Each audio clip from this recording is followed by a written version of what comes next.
এরকম ফান্ডামেন্টাল অনেকগুলো বড় বড় জায়গায় বিএনপি ডিসএগ্রিমেন্ট করছে।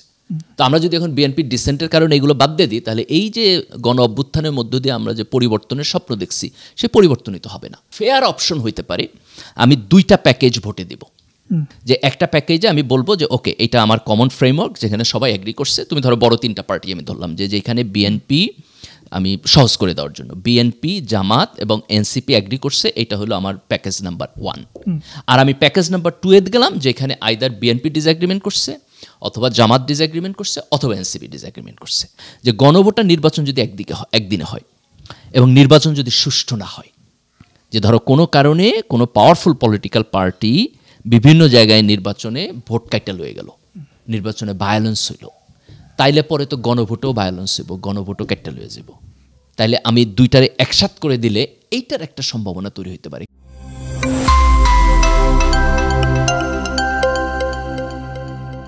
এটা এখন নিশ্চিত যে গণভোট হচ্ছে, কখন হচ্ছে এটা টাইমিং নিয়ে ঝামেলা আছে, মানে ডিসএগ্রিমেন্ট আছে পলিটিক্যাল পার্টিগুলোর মধ্যে, বাট গণভোট হচ্ছে এটা মোটামুটি এখন নিশ্চিত বা অলমোস্ট নিশ্চিত আর কি। তো লেটস স্টার্ট যে আসলে গণভোটটা কেন ইম্পর্টেন্ট, কেন গণভোটটা আমাদের দরকার। আচ্ছা, যদি ধরো আমরা ব্যাকগ্রাউন্ডে যেতে চাই, যে গত বছর যখন জুলাইয়ের গণ অভ্যুত্থান হইলো, তারপর তো আমরা অন্তর্বর্তী সরকারে গেলাম, তাই না? তো এই সরকার যেই কাজগুলো হাতে নিচ্ছে, তার মধ্যে মূলত একটাই সবচাইতে সাবস্টেন্সিয়াল কাজ আমরা দেখি, সেটা হলো যে তারা অনেকগুলো সংস্কার কমিশন করছে এবং সংস্কার কমিশনগুলো আলাদা আলাদাভাবে রিপোর্ট দিচ্ছে। তারপরে তারা একটা জাতীয় ঐক্যমত্য কমিশন করছে। ঐক্যমত্য কমিশন রাজনৈতিক দলগুলোর সাথে একটা আলাপ আলোচনা শুরু করছে তাদের প্রপোজালটা নিয়ে, এবং আলাপ আলোচনা করে তার একটা জায়গায় এসে দাঁড়াইছে। সব জায়গায় ঐক্যমত হয় নাই, এক এক জায়গায় এক এক পলিটিক্যাল পার্টি তোমার তাদের পজিশন ডেসক্রাইব করছে, কিন্তু ফাইনালি তারা একটা ড্রাফট করছে, যেখানে কমিশনের সদস্য যারা আছে, সরকারের যে চিন্তা, এই জিনিসগুলো অ্যাকোমোডেট করে একটা ফাইনাল জায়গায় আসছে। এখন প্রশ্ন হলো, এই যে ফাইনাল জায়গায় যে সনদটা আসলো, এটাকে আমরা কীভাবে বাস্তবায়ন করব? তাহলে বাস্তবায়ন করতে হলে তো তোমার জনগণের ম্যান্ডেট লাগবে, তাই না? তো এই সরকারের ক্ষেত্রে তুমি একটা আর্গুমেন্ট করতে পারো যে সরকার যদি গণ অভ্যুত্থানের মধ্যে দিয়ে আসছে, তার ফলে তাদের একটা ম্যান্ডেট আছে, কিন্তু আবার এই ম্যান্ডেট তো জেনারেলাইজ না। তুমি কীভাবে জেনারেলাইজ করবে? গণ অভ্যুত্থান কে করছে? ডক্টর ইউনূস তো গণ অভ্যুত্থান করে নাই, তাই না? আবার গণ অভ্যুত্থান যারা করছে, গণ অভ্যুত্থানের পরে 1 বছর পরে কি তার সেই লেজিটিমেসি এবং জনপ্রিয়তা আছে, নাকি সেটা হারায় ফেলছে? তাহলে তুমি নানান জায়গা থেকে তুমি কোশ্চেন তুলতে পারো যে তার লেজিটিমেসির জায়গাটা কি। তো এখন এই লেজিটিমেসির জায়গাটাকে যদি আমার সমাধান করতে হয়, তাহলে একভাবে তুমি সমাধান করতে পারো, এটা হলো যে আমি পরের পার্লামেন্টের উপর ট্রাস্ট করব। যে আমার একটা নির্বাচন হইব, নির্বাচনের মধ্যে যারা জিততে আসবো তারা পার্লামেন্টে যাবে, তারা আলাপ আলোচনা করে, এটা একটা জাস্ট গাইডলাইন, যে আমি তাকে একটা গাইডলাইন দিলাম, এই গাইডলাইনের উপর দাঁড়াইয়া ওই পার্লামেন্ট ডিসিশন নেবে। এটা হলো একটা ওয়ে, তুমি যেখানে জনগণের সাপোর্টটাকে রিএনশিওর করতে পারবা। আর আরেকটা ওয়ে হইলো যে আমি পরের পার্লামেন্টের উপর এটা দিব না। আমি পার্লামেন্ট যেহেতু তোমার পলিটিক্যাল পার্টি, তারা আবার যাইয়া কি আলাপ আলোচনা করবে, নিজেদের স্বার্থ দ্বারা ইনফ্লুয়েসড হবে কিনা, এই কারণে আমার একটা মিসট্রাস্ট আছে। তাহলে যেহেতু আমি তার পুরোপুরি ট্রাস্ট করি না, তাহলে আমি যেটা করতে পারি সেটা হলো এই আলাপ আলোচনার মধ্যে যেটা হয়েছে, এটা আমরা জনগণের কাছে গেলাম একটা গণভোটের মধ্যে দিয়া, এবং যদি আমরা দেখি যে মেজরিটি মানুষ এটার পক্ষে সাপোর্ট দিতেছে, তাইলে তুমি পরের পার্লামেন্টের উপরে এই পরিবর্তনটাকে তুমি চাপায় দিবা, এক ধরনের বাইন্ডিং করে দেবা যে তাদের এটা করতে হইব। তাহলে এই যে আমি বাইন্ডিং করে দিতে চাইতেছি, তার একটা লিগালিটি আমি তৈরি করতেছি গণভোটের মধ্য দিয়ে। তা আমি যেভাবে বুঝতেছি যে গণভোটের মোরাল বেসিসটা হলো যে আমি এই কার্যক্রমটাকে জনগণের সাপোর্টের মধ্য দিয়া একটা গণতান্ত্রিক লেজিটিমেসি দিতে চাইতেছি। এই জায়গা থেকে গণভোটের প্রসঙ্গটা আসতেছে। আচ্ছা, তাহলে আমরা জানি যে প্রায় 48টা বিভিন্ন ধারা যেগুলা গণভোটে যাবে, মানে ঐক্যমত কমিশন সেটা প্রপোজ করছে, এবং এই 48টাতে সবগুলো রাজনৈতিক দল তারা একমত হয় নাই। তাদের নোট অফ ডিসেন্ট আছে, বিএনপির আছে, জামাতের আছে, এনসিপির আছে এবং অন্য দলগুলোর আছে। তো এখন যেটা নিয়ে এখন কন্ট্রোভার্সি সেটা হচ্ছে যে এই ডিসেন্টগুলা কেন পাঠানো হইল না, অথবা গণভোটে যেই প্যাকেজটা যাবে, যেটার উপরে মানুষ ভোট দিবে হ্যাঁ অথবা না, সেখানে তো এই ডিসেন্টগুলো রাখা হইল না। তাইলে এই ডিসেন্টটার কি হবে? মানে ডিসেন্ট যে পলিটিক্যাল পার্টিগুলো দিল, বিএনপি দিল, জামাত দিল, আমরা সেটার এই প্রসিডিউরের মধ্যে অনার করতে পারি, রাইট, আমরা সেটাকে অনার করলাম, আমরা সেটাকে বাদ দিয়ে দিলাম। এখন হ্যাঁ, যেইভাবে ফ্রেমিং হইতেছে সেটা হচ্ছে যে তাইলে 1 বছর ধরে কেন সময় নষ্ট করা হইলো? যদি এই ডিসেন্টগুলা যদি আমরা ইনকর্পোরেট না করি, তাহলে 1 বছর ধরে আমরা কেন আলাপ করলাম? 1 বছর ধরে চা নাস্তা খাইলাম, কেন করলাম? এই না, একটা জিনিস দেখো, আলাপ আলোচনাটা তো গুরুত্বপূর্ণ, তাই না? যেমন তুমি ধরো এই সরকার যদি এই আলাপ আলোচনাটা না কইরা যেই কনক্লুশনে তাদের কমিশনগুলো আসছে সেটারই ভোটে দিয়ে দিত, আর হলো এটা আলাপ আলোচনা করে একটা জায়গায় এনে ভোটে দিল, দুয়ের মধ্যে পার্থক্য আছে না? যে আমি একটা আলাপ আলোচনার মধ্যে দিয়ে গেলাম, নেশন বিল্ডিং তো আলাপ আলোচনা ছাড়া আমরা করতে পারবো না। পলিটিক্যাল পার্টিগুলো বসলো, একজন আরেকজনের সাথে কোঅপারেশন হলো, বিভিন্ন পজিটিভ নেগেটিভ আলাপ আলোচনা হলো, এটা অলওয়েজ পজিটিভ। কাজে আলাপ আলোচনাটাকে নেগেটিভ দেখার কোনো কারণ নাই। ধরো যে শেষ পর্যন্ত এটা ঐক্যমতে আইলো কি আইলো না, দ্যাট ডাজন্ট ম্যাটার, কিন্তু আলাপ আলোচনা অলওয়েজ ভালো জিনিস। That's point number 1। Point number 2 হলো যে আমরা কি একটা কাজ করতে পারি, সেটা হলো যে ধরো যে যেইখানে সবাই এগ্রি করছে সেটাকে এক জায়গায় আনবো, আর যেইটার মধ্যে ঐক্যমত কোথাও ঐক্যমত হয় না, কেউ না কেউ ডিসেন্ট দিতে, তাহলে আমি বাদ দিয়ে দেবো এটা। এখন এইভাবে যদি আমি রাজনৈতিক দল তো ছিল অনেকগুলা, তুমি যদি ধরো কোনো একটা রাজনৈতিক দল আপত্তি দিচ্ছে বলে আমি এটারে বাদ দিয়ে দিই, তাহলে শেষ পর্যন্ত ফান্ডামেন্টালি থাকবে কয়টা? এটা হলো একটা কোশ্চেন। আরেকটা কোশ্চেন হলো যে রাজনৈতিক দলগুলো আছে তাদের সবার তো জনসমর্থন সমান পরিমাণ না, এক্স্যাক্টলি, তাই না? এখানে ধরো বিএনপিও আছে, আবার বাসদও আছে, তো তুমি তো বিএনপি আর বাসদের এক লগে তুমি কম্পেয়ার করতে পারবা না, তাহলে তো ডিফারেন্ট ওয়েটেজ থাকবে। তো তার নোট অফ ডিসেন্টকে তুমি কিভাবে নিবা? তো আমি যদি ধরো বড় 3টা ফোর্সকে এখানে ধরি, একটা হলো বিএনপি, একটা হলো জামাত ইসলাম, আর একটা হলো এনসিপি।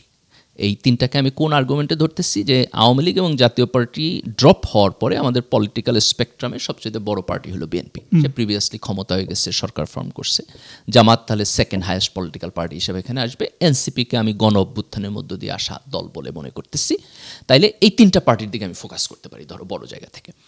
এখন আমি যদি দেখি যে 90% জায়গায় এই 3টা পার্টি এগ্রি করছে, আর 10% জায়গায় তোমার অল্প কিছু ডিসএগ্রিমেন্ট আছে, তাহলে আমি ডিসএগ্রিমেন্টগুলো বাদ দিয়ে দিতে পারি, কোনো সমস্যা নেই। আমি 90% এগ্রি করছে, তাহলে 90% গণভোটে দিলে অটোমেটিকলি পাস করে যাবে। কেন পাস করে যাবে? কেউ এটা নেগেটিভলি বলবে না। বিএনপি ও লোকেদের বলবে যে আমরা এটার ভেটিং করছি, এটা গুড, তুমি ভোট দাও। জামাত বলবে আমরা এটার ব্যাপারে এগ্রি, এনসিপি বলবে যে আমরা এটার ব্যাপারে এগ্রি। তাহলে জনগণ গাইডেড হবে, তাই না? ম্যাসিভ অ্যামাউন্ট অফ জনগণের ভোট দেওয়া তো কঠিন, যে জনে জনে মানুষ কীভাবে জাজমেন্ট করবে। তাহলে সেক্ষেত্রে তারা পলিটিক্যাল পার্টি দ্বারা গাইডেড হবে। তাহলে 90% যদি এগ্রিমেন্ট হইতো আর 10% যদি ডিসএগ্রিমেন্ট হইতো, তাহলে কিন্তু আমরা ডিসএগ্রিমেন্টগুলো বাদ দিয়ে দিতে পারতাম। এই 3টা পার্টির, আমি বড় 3টা পার্টির জায়গা থেকে বলতেছি, তাহলে আমি ডিসএগ্রিমেন্টগুলো বাদ দিয়ে পরের পার্লামেন্টের হাতে দিয়ে দিতাম, 90% এগ্রিমেন্টের ধরো আমরা ভোটে দিয়ে দিচ্ছি, তাহলে জিনিসটা ইজি হতো। কিন্তু এখানে একটা ফান্ডামেন্টাল প্রবলেম হয়েছে যে বিএনপি এরকম অনেকগুলো জায়গায় ডিসএগ্রিমেন্ট করছে, যেটা সংস্কার প্রপোজালের ফান্ডামেন্টালস। ধরো সংস্কার প্রপোজালের মধ্যে আমরা কি চাই? আমরা চাইতেছি যে এই যে হাসিনার একটা ফ্যাসিবাদ তৈরি হলো বাংলাদেশে, আমরা মনে করতেছি এটা শুধু ব্যক্তির প্রবলেম না, যে হাসিনা ওইখানে ছিল বলেই ফ্যাসিস্ট হয়েছে, এটা সিস্টেমেরও প্রবলেম। যে আমাদের কনস্টিটিউশন তার সে সুবিধা দিছে। কি সুবিধা দিছে? যেমন ধরো সে তত্ত্বাবধায়ক সরকার ব্যবস্থা বাদ দিয়ে দিছে। কীভাবে বাদ দিয়ে দিছে? কোর্টের প্রধান বিচারপতি তার তোমার কথা শুনে তার দলীয় লোক সেই ইচ্ছা মতো একটা রায় দিয়ে দিল। পার্লামেন্টে তার 2/3 সংখ্যাগরিষ্ঠতা ছিল, কিন্তু সে ভোট পাইছে হয়তো 35%, 40%, কিন্তু পার্লামেন্টে সে 2/3 মেজরিটি পাইছে, সে কনস্টিটিউশন দিয়ে বাদ দিয়ে দিল। এই যে কনস্টিটিউশন পরিবর্তন করাটা খুব ইজি হয়ে গেল, অথবা এই যে দলীয় বিচারপতিকে প্রধান বিচারপতি বানানো যায়, এই সিস্টেমের ত্রুটির কারণে হাসিনার ফ্যাসিবাদ হয়েছে। তাহলে আমরা শুধু ব্যক্তির জায়গায় ফোকাস করতেছি না, আমরা সিস্টেমের একটা পরিবর্তন চাই। এখন তুমি যদি বিএনপির দিকে তাকাও, তাহলে দেখবা যে বিএনপি এই সিস্টেমের পরিবর্তনের অনেকগুলো জায়গায় ডিসএগ্রি করে। তারা উচ্চকক্ষে ডিসএগ্রি করে এই অর্থে যে উচ্চকক্ষে পিয়ার পদ্ধতি হবে, এটাকে ডিসএগ্রি করে। তার উচ্চকক্ষ মানে, কিন্তু তারা মনে করে যে নিম্নকক্ষের পার্সেন্টেজ অনুযায়ী উচ্চকক্ষ হইব। তাহলে নিম্নকক্ষে তোমার যে প্রপোজিশন, এটাই যদি উচ্চকক্ষে থাকে, যে তুমি নিম্নকক্ষ মানে 2/3 মেজরিটি পাইলা, উচ্চকক্ষ 2/3 মেজরিটি পাইলা, তাহলে তো নিম্নকক্ষের সাথে উচ্চকক্ষের কোনো চেক অ্যান্ড ব্যালেন্স হলো না। চেক অ্যান্ড ব্যালেন্স একমাত্র হবে যদি উচ্চকক্ষে তোমার কম্পোজিশনটা ডিফারেন্ট থাকে। তুমি যদি নিম্নকক্ষে সরাসরি ভোট নাও, উচ্চকক্ষে পিয়ার নাও, তাহলে তোমার নিম্নকক্ষ উচ্চকক্ষে কম্পোজিশন ভিন্ন থাকবে। হয়তো তুমি নিম্নকক্ষে 2/3 মেজরিটি পাইছো, কিন্তু উচ্চকক্ষে তুমি 40%। তাহলে আমি যদি ওখানে সংবিধান সংশোধনের জন্য 50% ভোট চাই, তাহলে তোমার 10% বিরোধী দলের ভোট তোমার লাগবে। তাহলে এইখানে তোমার একটা পরিবর্তনের প্রয়োজন হবে। তো এইরকম অনেকগুলো ফান্ডামেন্টাল পরিবর্তনে বিএনপি ডিসএগ্রি করছে, যার মধ্যে আমি উচ্চকক্ষে পিয়ারটাকে সবচেয়ে গুরুত্বপূর্ণ বলে মনে করি। এখন ধরো তুমি যদি আমার কোশ্চেন করো যে ঠিক আছে, তাহলে আমি বিএনপির ডিসেন্টকে অ্যাগ্রি করে উচ্চকক্ষ থেকে পিয়ার বাদ দিয়ে দিই, আমার কাছে মনে হইব যে উচ্চকক্ষ থেকে পিয়ার বাদ দিলে এটা কোনো সংস্কারই হইব না। উচ্চকক্ষ করতে তাহলে দরকার নাই না, উচ্চকক্ষের কোনো দরকার নাই। কেন করব? তুমি যদি উচ্চকক্ষে ডিফারেন্ট কম্পোজিশন না দাও নিম্নকক্ষের, বিএনপি যে প্রপোজাল দিতেছে যে উচ্চকক্ষে নিম্নকক্ষের যা থাকবে উচ্চকক্ষে ওই পার্সেন্টেজ অনুযায়ী হবে, তাহলে উচ্চকক্ষ হবে শুধুমাত্র তোমার মানে ইলেক্টেড হয়ে আসতে পারে না এরকম কিছু লোকের অ্যাকোমোডেশন, আর কোনো লাভ হবে না উচ্চকক্ষের। তো এই উচ্চকক্ষ দিয়ে আমি কি করব? এটা দিয়ে তো আমার সংস্কার হইব না। তাহলে এখন যেটা প্রবলেম হইতেছে সেটা হলো এরকম ফান্ডামেন্টাল অনেকগুলো বড় বড় জায়গায় বিএনপি ডিসএগ্রিমেন্ট করছে। তো আমরা যদি এখন বিএনপির ডিসেন্টের কারণে এগুলো বাদ দিয়ে দিই, তাহলে এই যে গণ অভ্যুত্থানের মধ্য দিয়ে আমরা যে পরিবর্তনের স্বপ্ন দেখছি, সে পরিবর্তনই তো হবে না। তো আমার বোধ হয় যে এই কারণে আমি ডিসেন্ট বাদ দিতে পারবো না। ফেয়ার অপশন হইতে পারে আমি 2টা প্যাকেজ ভোটে দিব, যে একটা প্যাকেজে আমি বলবো যে ওকে এটা আমার কমন ফ্রেমওয়ার্ক, যেখানে সবাই এগ্রি করছে। তুমি ধরো বড় 3টা পার্টি আমি ধরলাম, যে যেখানে বিএনপি, আমি সহজ করে দেওয়ার জন্য, বিএনপি, জামাত এবং এনসিপি এগ্রি করছে, এটা হলো আমার প্যাকেজ নাম্বার 1। আর আমি প্যাকেজ নাম্বার 2 গেলাম, যেখানে আইদার বিএনপি ডিসএগ্রিমেন্ট করছে, অথবা জামাত ডিসএগ্রিমেন্ট করছে, অথবা এনসিপি ডিসএগ্রিমেন্ট করছে। বাকিদের ডিসএগ্রিমেন্ট ওর মধ্যে অ্যাকোমোডেট হবে যে কোনোভাবে।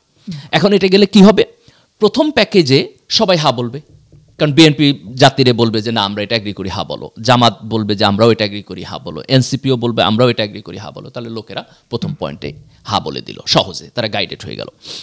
সেকেন্ড পয়েন্টে কি হবে, সেকেন্ড পয়েন্টে কোথাও বিএনপির ডিসএগ্রিমেন্ট আছে, কোথাও জামাতের ডিসএগ্রিমেন্ট আছে, কোথাও এনসিপির ডিসএগ্রিমেন্ট আছে। তাহলে প্রথমত পলিটিক্যাল পার্টিগুলো একটা স্ট্যান্ড নিতে হইব সেকেন্ড প্যাকেজের ব্যাপারে। তারা হয় হা বলবো অথবা না বলবো।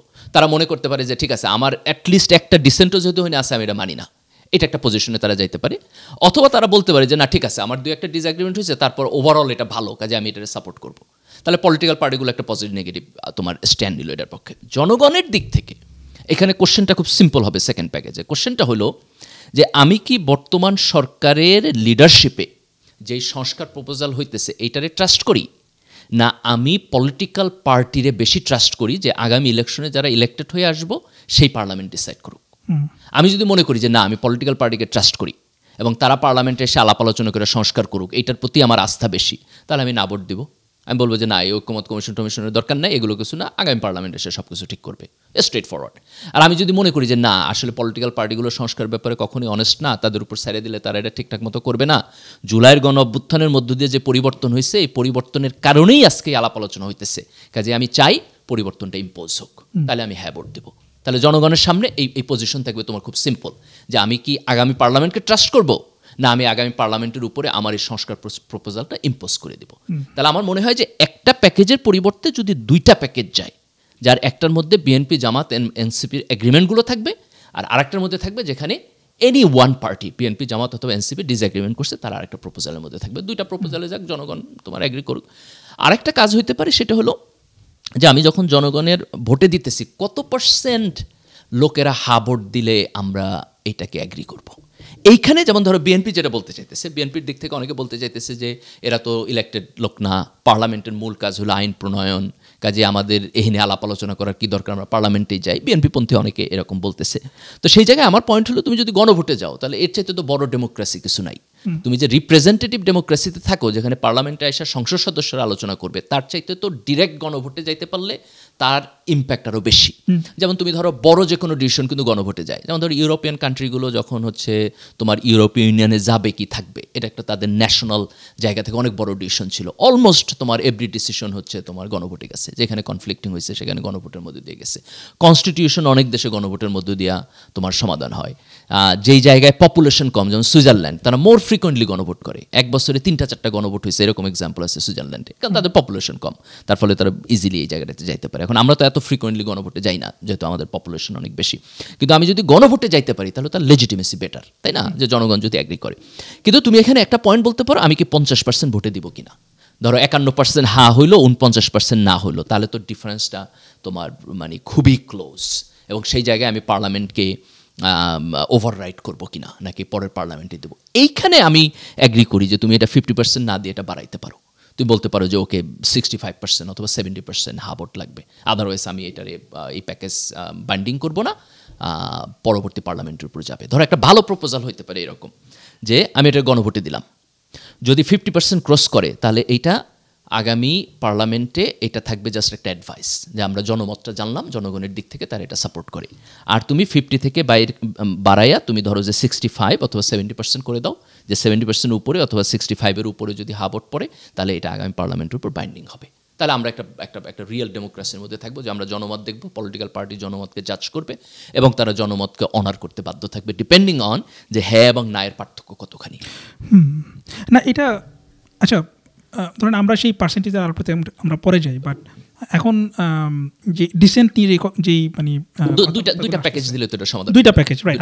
আপনি বলতেছেন যে ডিসেন্টগুলো নিয়ে আমরা একটা প্যাকেজ করতে পারি, একটা গণভোট হইতে পারে, কিন্তু সেখানে আমি সব পলিটিক্যাল পার্টি কাউন্ট করতে চাই না।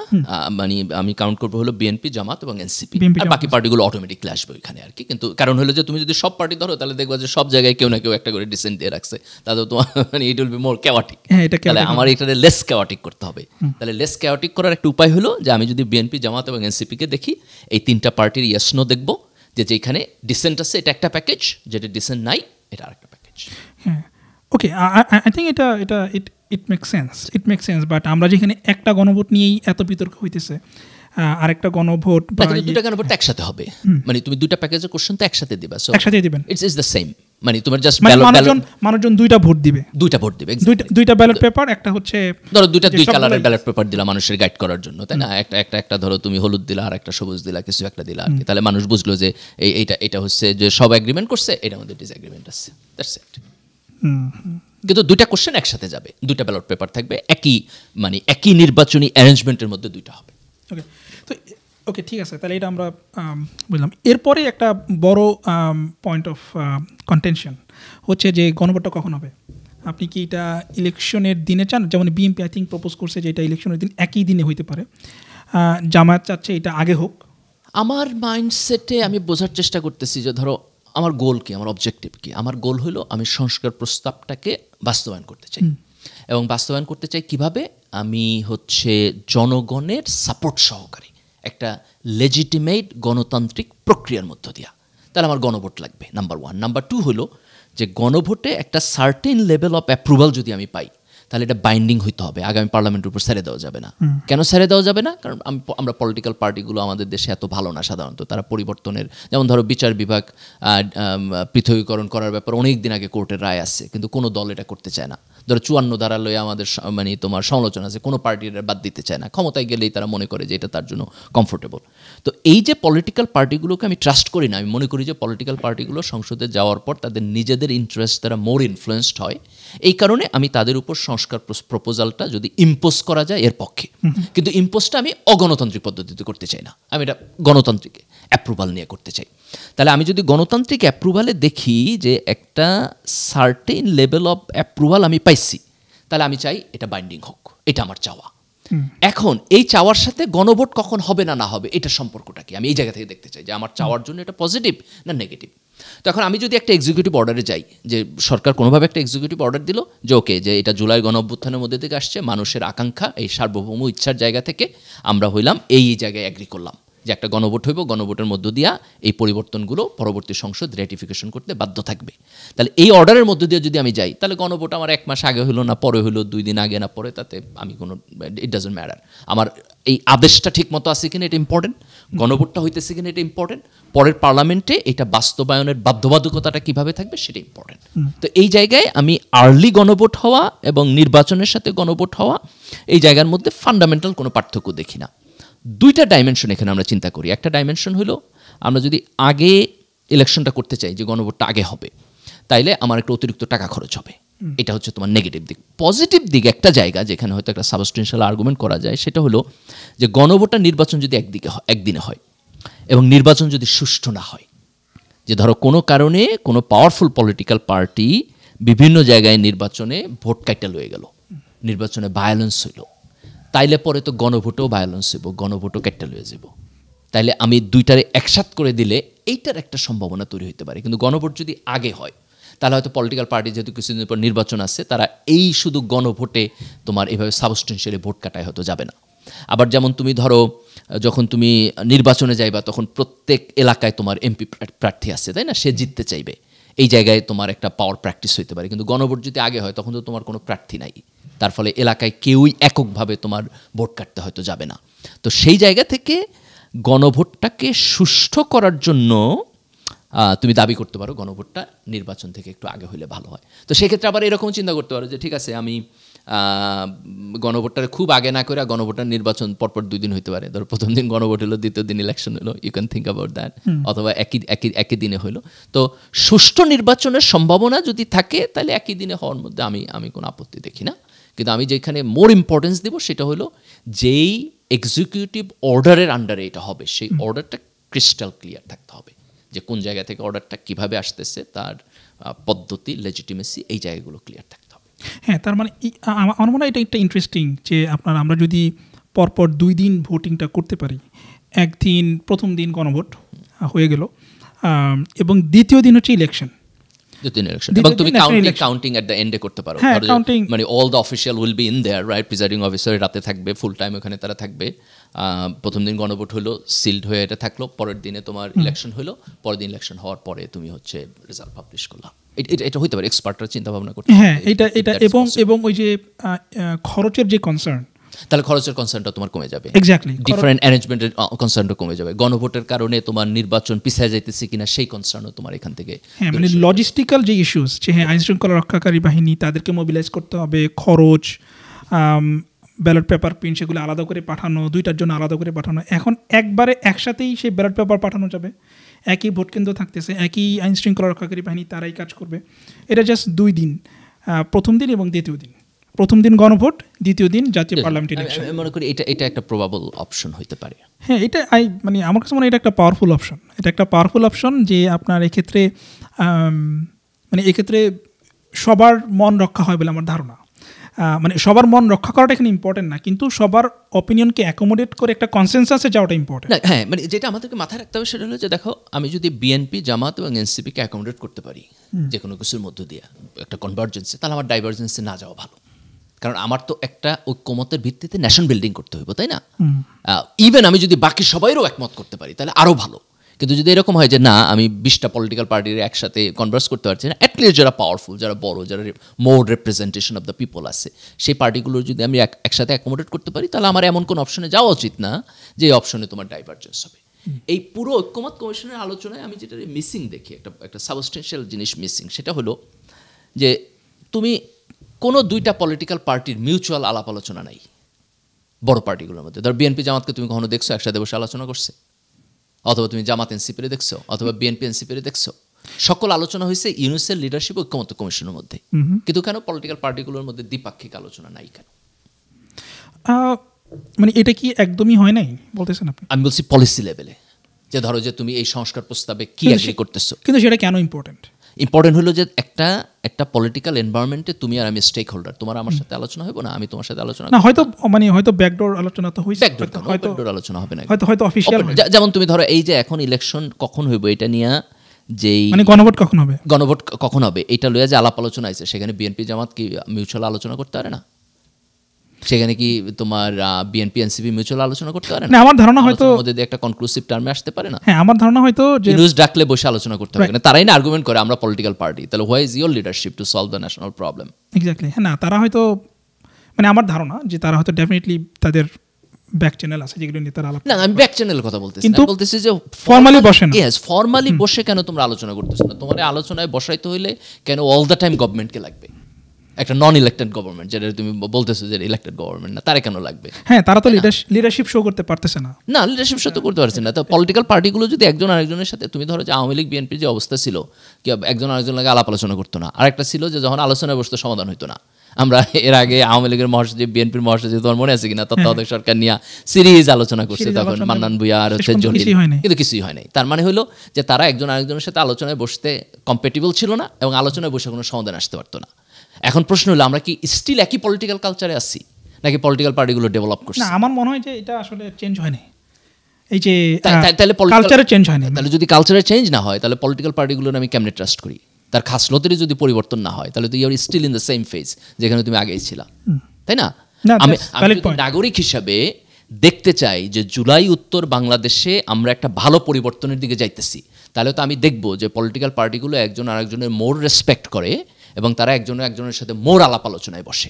তাহলে বিএনপি এবং জামাত তো আমি একদিনও দেখলাম না আলোচনায় বসছে, অথবা বিএনপি এবং এনসিপি আমি একদিনও দেখলাম না তারা আলোচনায় বসছে যে না, গণভোটটা কেমনে হইতে পারে।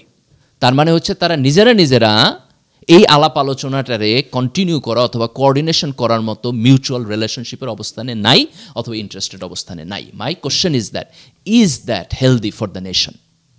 যদি হেলদি না হয়, তাহলে রাষ্ট্রের নাগরিক হিসাবে আমার কি উচিত না পলিটিক্যাল পার্টিগুলো এই জবাবদিহিতার মধ্যে আনা, যে তোমরা কেন একজন আরেকজনের সাথে আলাপ করতেছো না?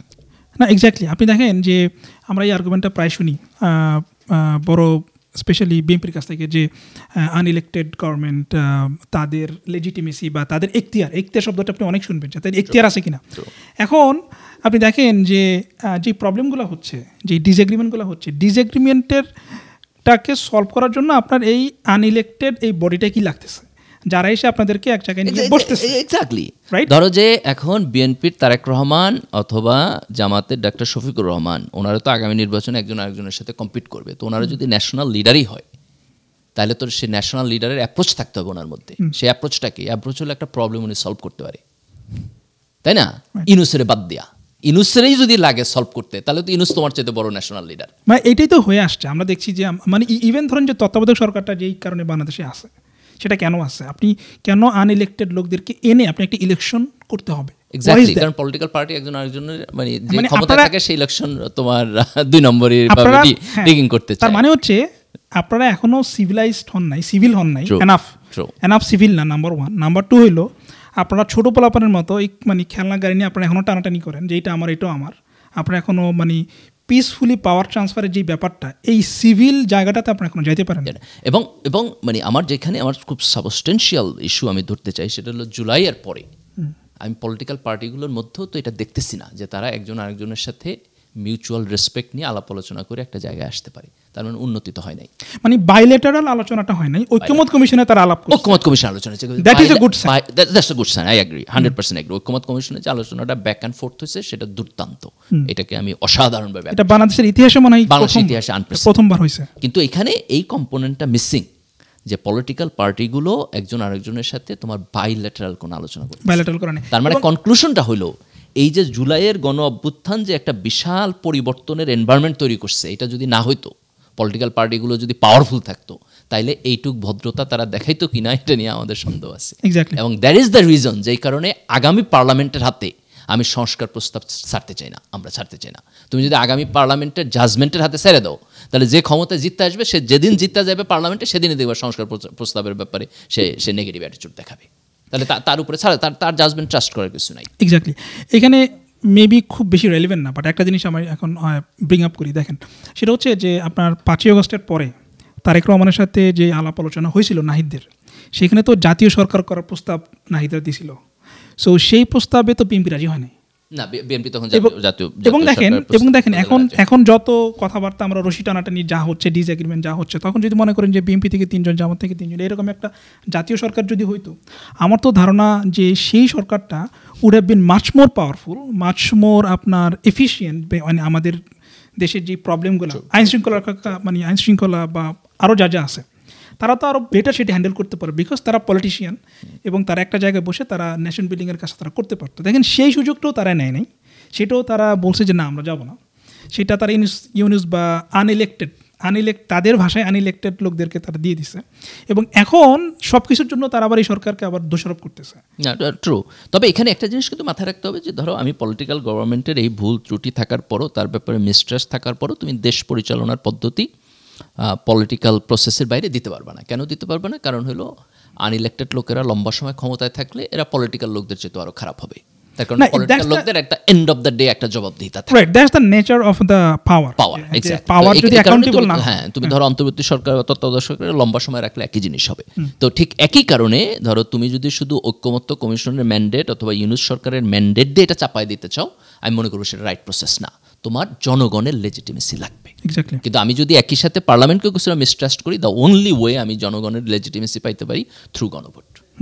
ওকে, তাহলে আমরা এই পর্বটা আমরা কনক্লুড করি এইভাবে যে গণভোট ইজ এক্সট্রিমলি ইম্পর্টেন্ট। নাম্বার 1, মানে দ্য মেইন রিজন হচ্ছে যে আমরা আসলে মানে আমরা নেক্সট পার্লামেন্টকে আমরা এতটুকু বিশ্বাস করতে পারতেছি না যে ওই পার্লামেন্টটা এসে যেই ন্যাশনাল কনসেনসাস যতটুকু বিল্ড আপ হয়েছে এটাকে তারা র্যাটিফাই করবে, এটাকে তারা সামনে এগিয়ে নিয়ে যাবে, এবং এটা আমরা তাদের উপরে রিলাই করতে পারতেছি না।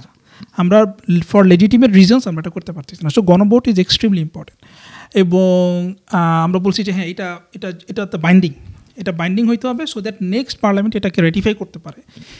এটা বাইন্ডিং, এবং এইটা যদি না হয়, কনসিকুয়েন্সটা হচ্ছে যে যেই কারণে জুলাই হইল, যেই কারণে 1400-র মতো শহীদ হইল, 1000 মানুষ পঙ্গু হইল, সেই যে আকাঙ্ক্ষা, সেই আকাঙ্ক্ষাটা বাস্তবায়ন এখানে হইল না। আরেকটা বড় জিনিস ছিল, তুমি যদি কোনো একটা প্রসিডিউরের মধ্য দিয়া এই পরিবর্তনটাকে সাবস্টেন্সিয়াল করে না তুলো, তাইলে তো তুমি এমন একটা জায়গায় যাইবা যেখানে আর্গুমেন্ট তুমি করতে পারবা যে হাসিনা এখন লেজিটিমেট, অথবা হাসিনার পার্লামেন্ট এখন লেজিটিমেট, তাই না? ধরো যে তুমি যদি কনস্টিটিউশনের ওয়ার্ড বাই ওয়ার্ড যাও, কনস্টিটিউশনে তো অন্তর্বর্তী সরকার নাই, কনস্টিটিউশনে তো লেখা নেই প্রধানমন্ত্রী পলাই গেলে সে ইললেজিটিমেট প্রধানমন্ত্রী হয় কিনা। এটা তো কনস্টিটিউশনাল কোশ্চেনই না, it's not a legal question, it's a political question. তার মানে হইল যে যেই সিস্টেমের মধ্যে হাসিনা ছিল, এই ফ্যাসিবাদ ছিল, সেই সিস্টেমের যে একটা পরিবর্তন আমরা জুলাইয়ের মধ্যে দিয়ে গেলাম, এই পরিবর্তনের একটা সিগনেচার কোথাও না কোথাও থাকতে হবে, যেখানে আমার কাছে মনে হবে যে জুলাই এই সিস্টেমটাকে ডিসরাপ্ট করছে। যদি ডিসরাপ্ট না করে, তুমি একই জিনিসের কন্টিনিউশন যদি থাকো, তাইলে কিন্তু হাসিনার ক্লেমকে তুমি জাস্টিফাই করবা যে হ্যাঁ লেজিটিমেট। এক্স্যাক্টলি। ওকে, তাহলে আমরা এই পর্বটা শেষ করি। নেক্সটে আমরা আলাপ করব হচ্ছে যে বিএনপির এখনকার যে পজিশন, সেই পজিশনটা আমরা নেক্সট আলাপ করব।